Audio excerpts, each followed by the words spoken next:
Agora um crime que assustou o Brasil todo. Uma família foi assassinada de forma muito cruel. Os corpos de pai, mãe e filho aparecem numa estrada, dentro de um carro incendiado. Pouco mais de 24 horas depois, a polícia prende a principal suspeita desse crime, a filha mais velha do casal. O Domingo Espetacular mostra agora como estão as investigações do crime.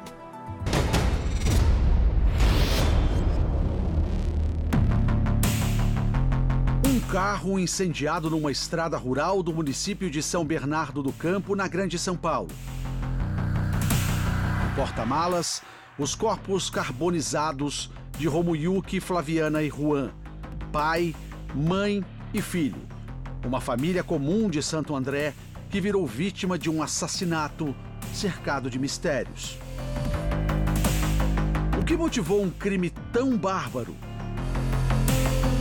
Os indícios colocam a filha mais velha do casal entre os suspeitos. Participou do crime, sem dúvida nenhuma. Afinal, o que aconteceu dentro da casa da família na noite das mortes?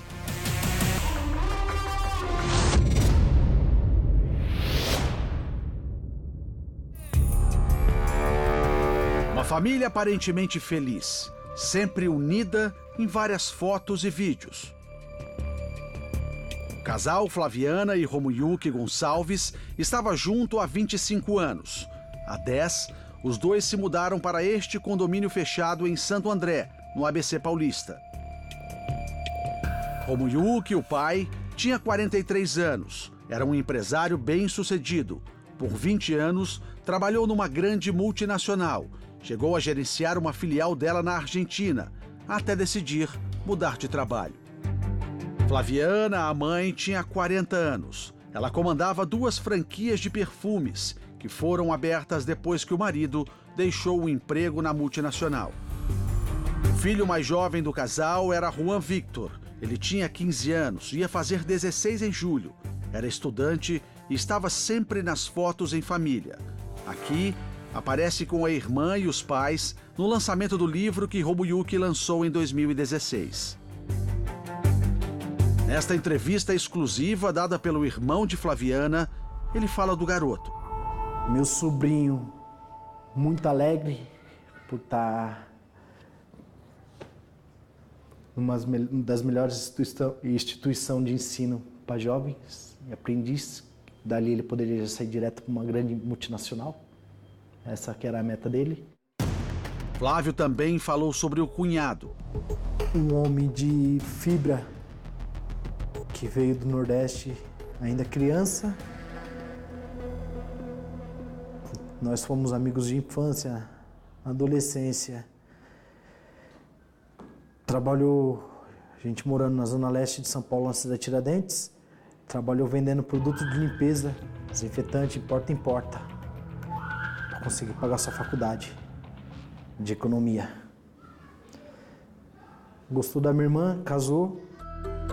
Durante a entrevista, ele se emocionou ao lembrar de Flaviana. Para mim, ela era uma irmã, uma mãe, uma amiga. Ela era uma...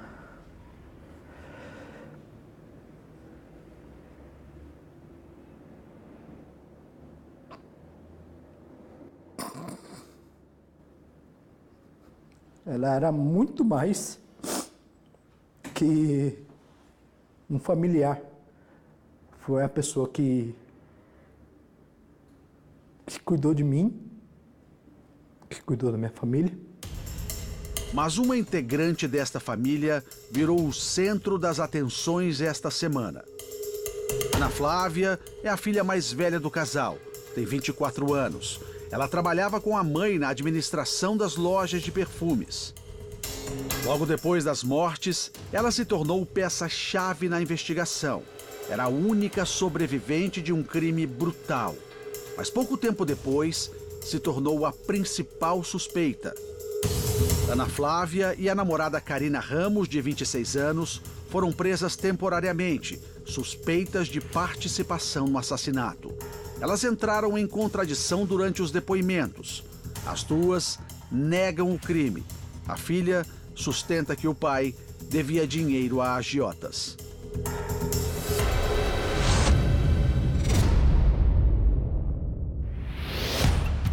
Segunda-feira, 27 de janeiro, 6h16 da tarde. Câmeras de segurança registram o momento em que o carro de Ana Flávia chega ao condomínio da família. 5 minutos depois, o carro sai pela primeira vez. Não é possível saber quantas pessoas estão dentro. 1h30 se passa. Romuyuki chega ao condomínio às 7h56 da noite, seguido pelo carro da filha. 13 minutos depois, Karina, a namorada de Ana Flávia, entra pelo portão social. Ela está de moletom e capuz, apesar do calor que fazia naquela noite. Parece agitada e olha para trás. Repare que ela tem o cartão de acesso do portão. Cerca de 1 hora depois, às 9h01, Karina aparece na praça de entrada do condomínio, do lado de dentro. Está sentada no banco, ainda de capuz, e fala ao celular. Karina levanta e caminha em direção ao portão de saída. Segundos depois, o carro de Ana Flávia aparece novamente e sai do condomínio. Não é possível saber quem está ao volante, mas repare num detalhe. Uma pessoa passa atrás do carro de Ana Flávia. É Karina, que está ao telefone. Ela caminha pela calçada e atravessa a rua. O carro da namorada para na esquina e Karina embarca nele. O vídeo do carro voltando ao condomínio não foi divulgado, mas às 10h02 ele sai mais uma vez e retorna 10 minutos depois. Às 10h36, Flaviana chega do trabalho e segue para casa. Os carros de mãe e filha são vistos pela última vez a 1h14, já na madrugada do dia 28. O veículo de Ana Flávia sai primeiro. O da mãe passa pelo portão logo atrás. O porteiro do condomínio acredita ter visto Flaviana dirigindo o carro, o que leva a polícia a trabalhar com a hipótese de que ela não tenha sido morta em casa. Para a polícia, pode ser que a mãe estivesse rendida, que tenha sido obrigada a dirigir com os corpos do marido e do filho no porta-malas, e morta depois no local do incêndio.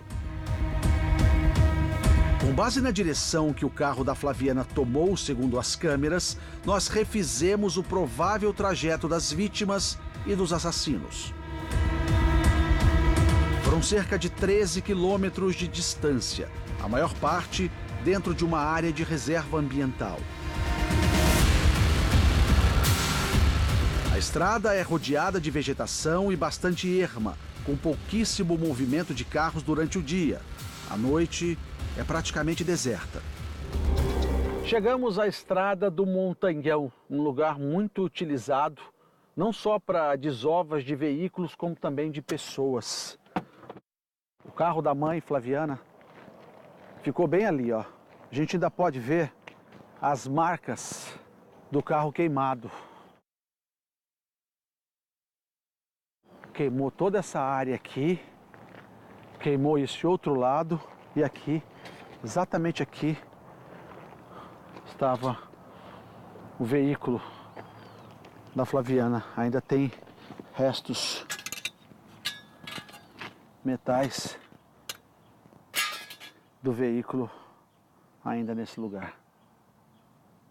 E uma coisa que chama muita atenção é exatamente lá ao fundo, onde nós temos uma torre de telefonia celular. Por meio dela, a polícia pode tentar elucidar esse caso e saber se Ana Flávia e Karina estavam mesmo no local do crime. Testemunhas disseram ter ouvido carros chegando e uma discussão. Que abriu a porta-mala, não sei, a pessoa já começou a gritar socorro, e aí só escutou só os tiros, não sei se matou eles de tiro ou foi só pra assustar mesmo. Aí já o carro já explodiu. Mas teve tiro? Teve tiro. Quantos tiros? Eu escutei uns 3. A identificação era difícil em razão do estado em que ficaram os corpos depois do incêndio. Tanto que o ML teve que fazer o reconhecimento através da arcada dentária.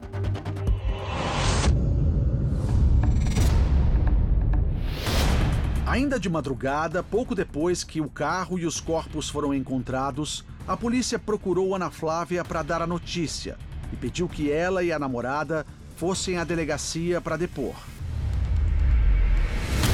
Até então, o casal não era suspeito. A polícia queria apenas informações que pudessem ajudar no início das investigações. Ela se mostrava muito nervosa, chorando e tal. A Karina mais fria, mas também deu as suas entrevistas. Só que nós fizemos de forma separada e não estavam batendo as versões de o que uma falava e o que a outra falava. A princípio, Ana Flávia disse que ela e Karina estiveram na casa da família na noite do crime, mas que teriam ido embora porque o pai recebeu a ligação de um agiota para quem devia dinheiro. Segundo Ana Flávia, Romoyuki e a mãe ficaram muito nervosos e disseram que teriam de sair para fazer o pagamento. Mas quando a polícia recebeu as imagens das câmeras de segurança do condomínio, investigadores notaram que os depoimentos não batiam com os fatos. Entraram e saíram diversas vezes no condomínio, né? E a Karina fala que foi um horário que ela não estaria lá, que ela teria ido chegado lá às 10 horas, mas ela apareceu lá antes. Foi uma primeira questão que nos causou estranheza.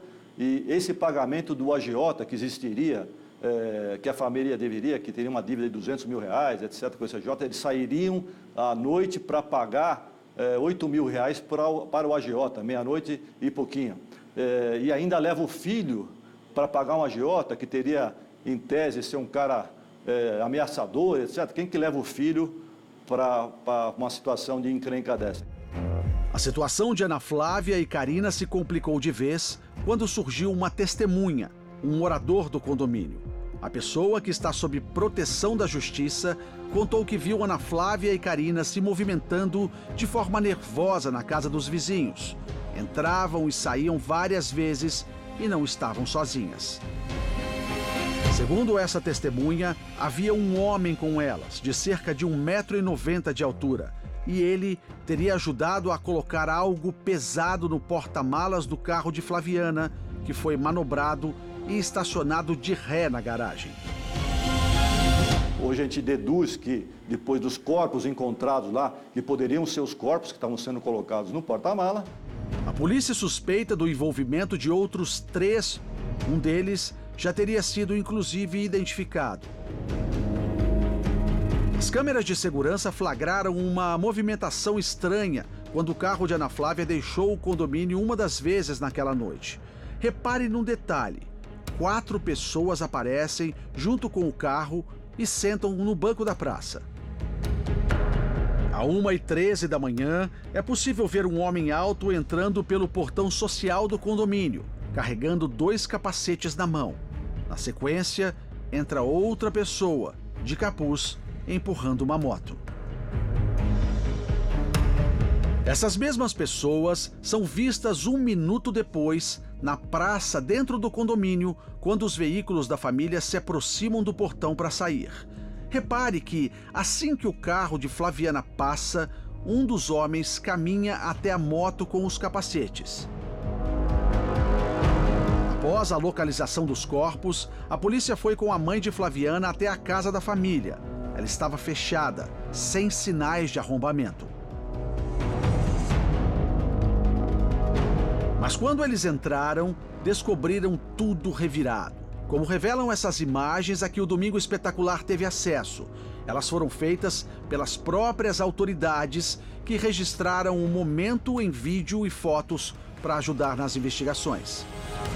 Praticamente como se pessoas estivessem atrás de valores escondidos, coisas, joias, etc.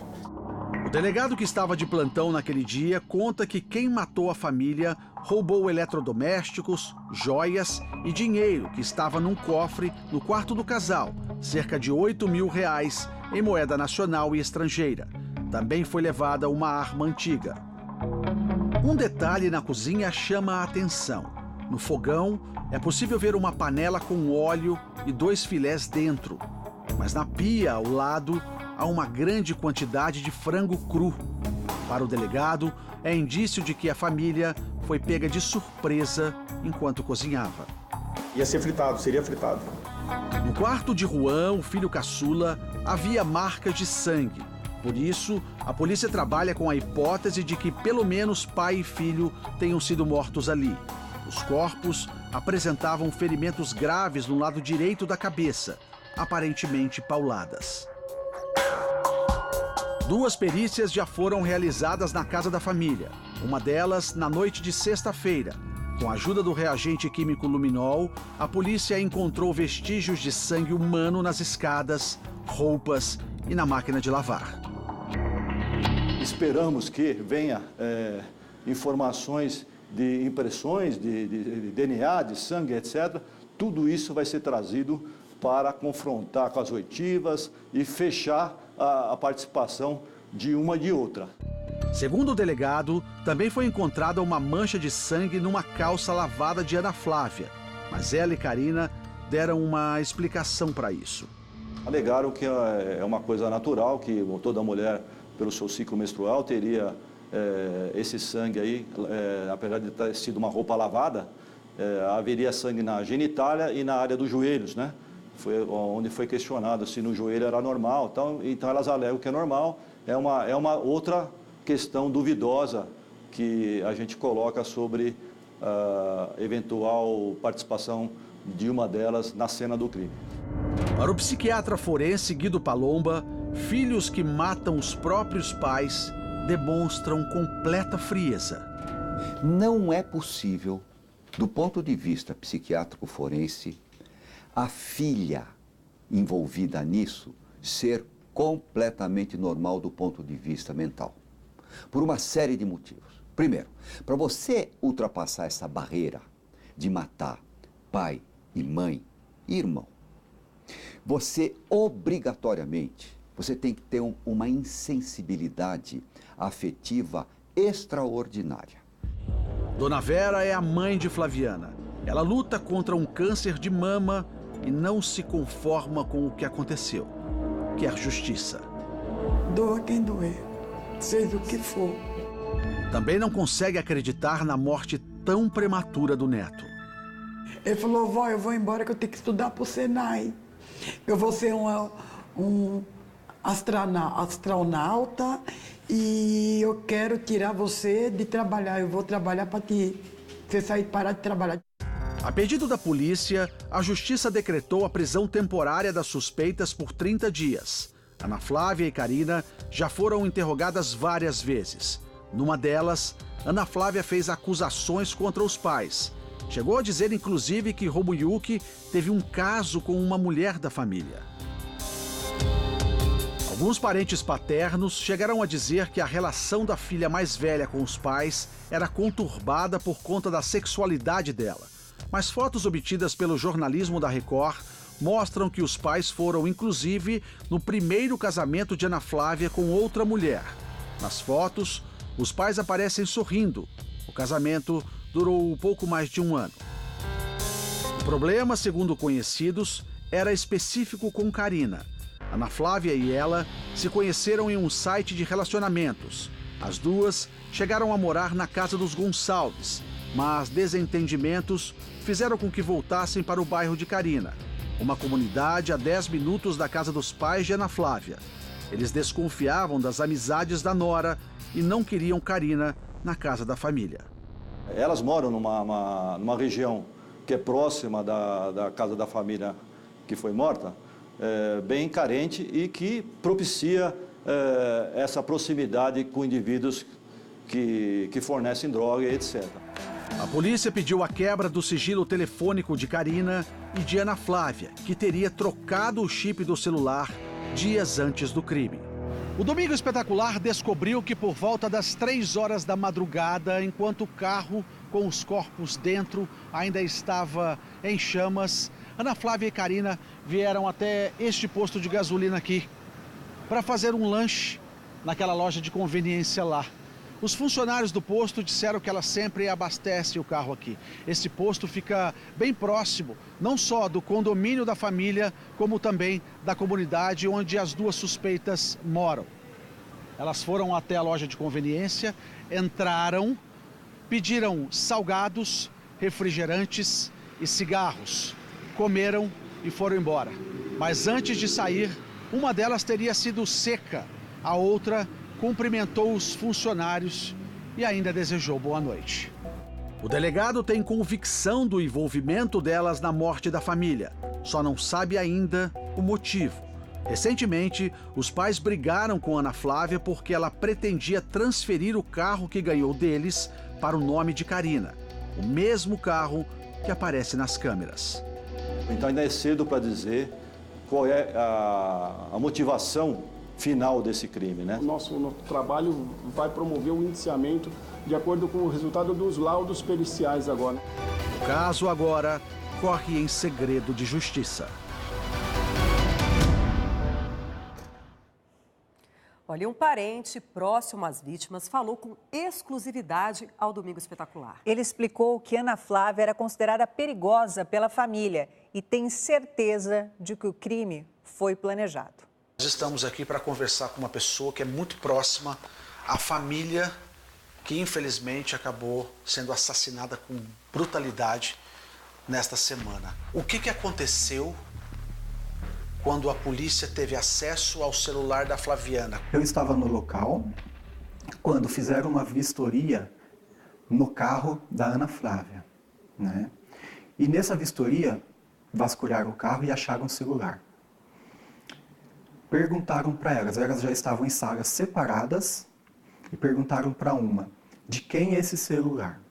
Uma disse que esse celular foi encontrado no quiosque da loja, e a outra disse que tinha sido encontrado no banheiro do shopping. Esse celular estava todo deletado, porém, sobre informações depois, foi comprovado que esse celular era da Flaviana. Até então, em nenhum momento foi citado esse celular. Em nenhum momento foi dito que foi encontrado esse celular e que era da Flaviana. Isso é uma novidade, inclusive, que você está falando agora com exclusividade. Sim, ninguém sabe disso. Sim, mas a polícia sabe. A polícia sabe, porque a polícia achou esse celular. O celular foi encontrado no estacionamento, no pátio da Delegacia de Homicídios, que o páreo estava... Eles vistoriaram o páreo e encontraram esse celular.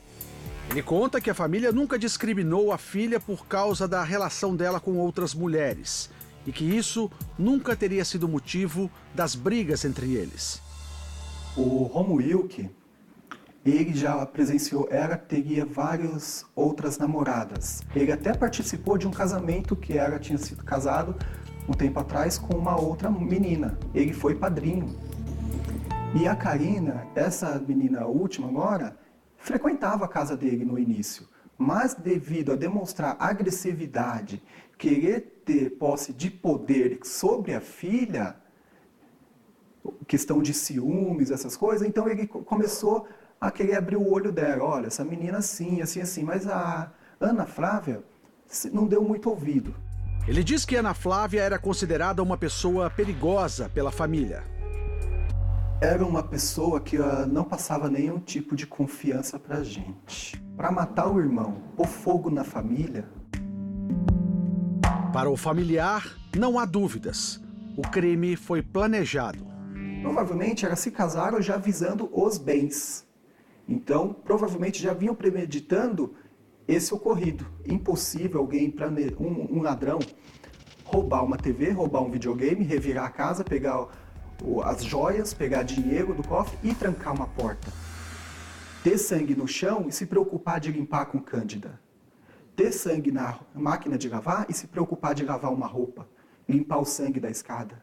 Nenhum ladrão faria isso. Reportagem reveladora de Michael Keller, que movimentou todo o jornalismo da Record TV. A gente continua nessa história porque o Domingo Espetacular teve acesso também a imagens exclusivas que revelam os bastidores do que aconteceu na noite do crime. A atenção agora para as imagens que mostram o que as câmeras do condomínio não registraram. As cenas foram gravadas por 3 câmeras instaladas nessa vila, vizinha ao condomínio.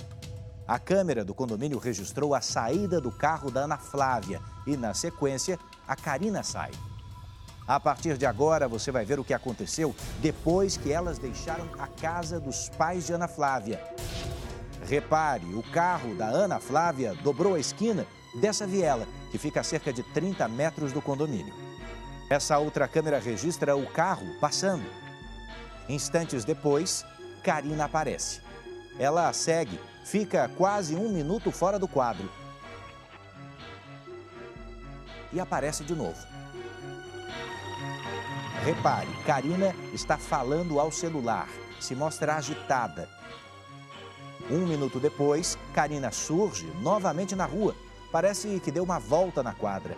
Ela está sem capuz. Novamente fala ao telefone.